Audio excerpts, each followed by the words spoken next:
पहले तो ना उस इंसान को मेरे पास लाओ जिसने ये बोला है कि बच्चे ऐसे ही बड़े हो जाते हैं। ऐसे कैसे बड़े हो जाते हैं? हमसे तो नहीं हो रहे यार। मतलब मेरा बच्चा ना अभी 18 मंथ्स क्रॉस कर चुकी है वो, और वो इतनी ज्यादा मम्मा पगलू है ना, मम्मा चिपकू इतनी ज्यादा है वो कि आप सोच भी नहीं सकते। मैं कह रही हूँ ना, सोच भी नहीं सकते।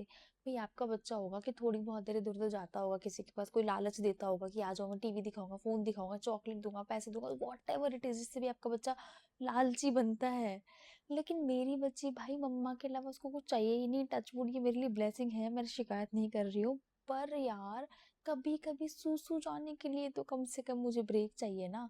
अब भाई जैसे ही मैं ना उससे थोड़ा सा दूर जाती हूँ, जैसे रूम से अगर मैं बाहर वॉशरूम भी गई, अगर मैं स्टोर रूम में भी गई हूँ कोई सामान रखने, तो भाई वो मम्मा मम्मा मम्मा मम्मा करते करते ना मेरे पीछे पीछे आ जाती है पहले तो।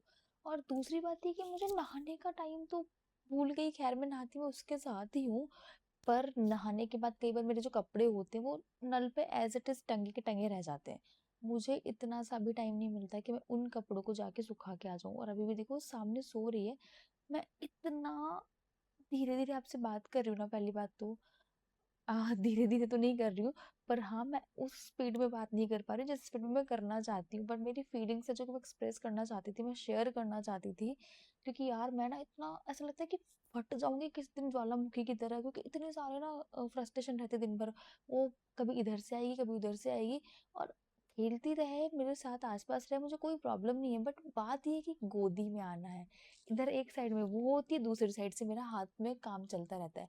कभी घर का काम, कभी कोई पर्सनल काम, कभी जो भी होगा ना भाई, एक साइड वो विक्रम बेताल की तरह मेरे साइड में टंगी ही रहती है। तो ये वाला सीन है। अब का सब खाना पीना, इधर उधर जाना करना, सूसू पॉटी जो भी है ना यार, सच बताओ ना, सिर्फ ये इंसान मेरे पूरे टाइम अराउंड। मैं इसको डांट भी देती हूँ ना, मत कर, पिटाई लगा दूंगी, ये कर दूंगी, वो कर दूंगी, पर नहीं, मम्मा चाहिए, मम्मा को नहीं छोड़ेंगे। और बहुत मुश्किल से ना मैं इसको बाहर भेजती हूँ किसी के साथ, जैसे इसकी दादी के साथ घूमने के लिए। पापा के पास भी नहीं जाएगी कई बार तो। और जब इसको पता है कि मम्मा घर पे ही रहने वाली है, पापा बाहर जा रहे हैं, फिर ये पापा के पास जाएंगे। जब वो काम से जा रहे हो तो फिर उसको लेके नहीं जाएंगे। तो बस ये है ना, ऐसी हो गई है यार। और इसकी दादी के पास भी बहुत कम, मतलब मुश्किल से जाने लगी है। तो मेरे घर में ऐसा सीन है कि भाई सिंगल फैमिली में रहती हूँ मैं ससुराल में, और तीनों लोग जो है ना मेरे अलावा सारे वर्किंग हैं। सुबह से सब निकलते हैं, शाम को सब आते हैं, तो वो बच्चा पूरे टाइम मेरे पास रहता है। उसकी कोई गलती नहीं है खैर। तो वो पूरे टाइम मुझे देखती है। सिर्फ एक रूम के अंदर हम लोग रहते हैं, मतलब अब घर के अंदर हम लोग इधर उधर घूमते रहते दोनों, विक्रम बेताल जैसे जोड़ी लेकर। तो यार अब वो ना ऐसी हो गई है कि, और मुझे लगता है कि सारे बच्चे ना इस एज में ऐसे ही होते हैं, बट ये थोड़ी सी एक्स्ट्रा है। सो रही है अभी भी, अब उठ जाएगी ना। अब शूट करते करते ना बहुत टाइम बार उठ जाती है, तो मेरी ना रिदम टूट जाती है ऐसे बात करने की। अब जैसे मैं बात कर रही हूँ आपसे, बिल्कुल फ्री होकर बात कर रही हूँ, कि जो मेरे दिमाग में आ रहा है, जो मेरे दिल में था, जो मैं बोलना चाहती हूँ, सब कुछ आपसे बोल रही हूँ। लेकिन अब इस बीच में नहीं, उठ जाएगी, उठ जाएगी, फिर मुझे इसको फीड कराने जाना पड़ेगा। फीड करा के आऊंगी मैं, तब तक मैं वापस भूल जाऊंगी कि मैं क्या बात कर रही थी।